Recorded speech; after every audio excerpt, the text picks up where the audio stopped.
marka la quraanku wuxuu inoo tilmaamayaa qofku waxa ugu weyn oo haysta waa caqiido waa diin hadduu diintiisu badbaado inuu guushii ugu weynayd gaadhay hadduu iyada waayana inuu guuldarradii ugu weynayd ay ku dhacday inagu marar badan dadku waxay ka fakaraan ilmahaagu hadduu dhakhtar noqdo lacag helo caynka wallaahi de waa nin ragowno isdabariyo waxaad u haysataa inuu guulaystay walow diintaba ha ka taganee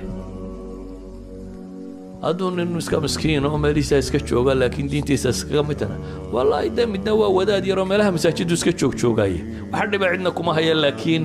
naf badan ma leh isna wax ma taransan reerkana wax ma tarin yacni nin uun meelaha iska joogjoogo oo tamartiisu aanay badnayn ayuu muuqday inagu maynu aragnay inuu guulaystay dhakhtarka noqday ee lacagta een garaynaya laakiin xaqiiqadu waxay tahay إلهي قرآن كوحولي يا أيها الذين آمنوا هل أدلكم على تجارة تنجيكم من عذاب أليم تؤمنون بالله ورسوله وتجاهدون في سبيل الله بأموالكم وأنفسكم ذلكم خير لكم إن كنتم تعلمون يغفر لكم ذنوبكم ويدخلكم جنات تجري من تحتها الأنهار ومساكن طيبة في جنات عدن ذلك الفوز العظيم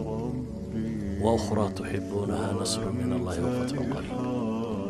إلهي وحدتك المؤمنين تا إلهي الرسول بالرمية إلهي تيسود الريو ما يدين تصيها وحاكو قولي سنسا تجارو أن خسار الله إنه عذابك إلهي إذا كبت بعدين سما يدين شيئا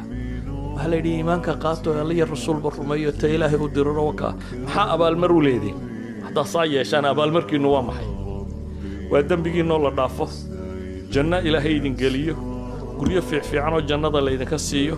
جنة النجاديو أدكتان